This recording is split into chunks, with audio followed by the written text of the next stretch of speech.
भगवान से हम अटैच होते हैं ना, और जब भक्ति बढ़ती है जीवन में, तो भक्ति बढ़ने पर सज्जनों अपने आप हमसे जो गलतियां हुई हैं उनको लेकर भगवान के सामने हमारे आंखों से आंसू जो निकलते हैं, बस एक बार जो आंसू निकले, एक बार, उन आंसुओं से आपका प्रायश्चित हो गया। ठाकुर जी कहते हैं दुनिया में सबसे बड़ा पुण्यात्मा वह है, सर्वश्रेष्ठ व्यक्ति वो है जिसने अपनी गलती मान ली और उसको लेकर मेरे सामने आकर आंखों से उसके आंसू निकल गए कि ठाकुर जी मुझसे ये गलती हुई। अपनी गलती को स्वीकार करने वाला बड़ा महान है, बड़ा बहादुर है। और जैसे ही आपके आंखों से आंसू निकले, आप अब निर्मल हो गए, आपको वो पाप का फल अब नहीं भोगना पड़ेगा, बिल्कुल नहीं भोगना पड़ेगा। लेकिन सज्जनों, सच्चा प्रायश्चित तो भगवान नाम है, भगवान नाम। देखिए, सुदामा जी की कथा आज हम सुनेंगे। सुदामा जी ने एक अपराध कर दिया था, कृष्ण के भाग के चने खाए थे ना, उसका प्रायश्चित करने के लिए उनको भगवान नाम लेना पड़ा।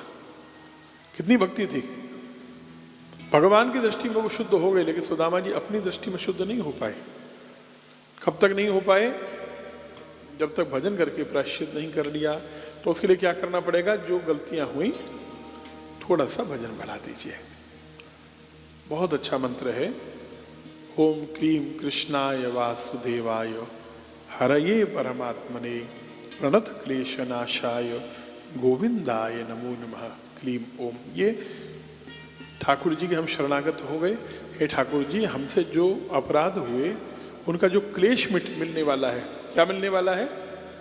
क्लेश माने उसका कष्ट मिलने वाला है, उन कष्टों को आप मिटा दीजिए। क्लेश नाशाय,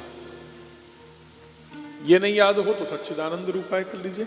उसमें भी तापत्रय विनाशाय है, हम जो पाप करेंगे उसका ताप हमें जो भोगना पड़ेगा। हे ठाकुर जी, आपको प्रणाम करने से ही वो ताप नष्ट होंगे, तो आप उसको मिटा दीजिए, तापों को, कष्टों को। आपके कष्ट निश्चित रूप से मिट जाएंगे। भगवान के सामने मान लेना मैं अपराधी हूँ, मुझसे गलतियाँ हुई हैं, और भजन को बढ़ा देना, थोड़ा सा आंखों से अश्रुपात करना, और भजन से धीरे धीरे अपने अपरायश्चित हो जाएगा। भले देखो, क्या परीक्षित से अपराध नहीं हुए? क्या परीक्षित ने अंतिम समय जीव हत्या नहीं की? क्या संत के गले में मरा हुआ सांप नहीं डाला? अपराध तो उनसे भी हुए, लेकिन 7 दिन में भागवत सुनी ही तो है। भागवत सुनकर जो भक्ति बढ़ी, भागवत के माध्यम से जो भजन हुआ, तो 7 दिन में कल्याण हुआ कि नहीं?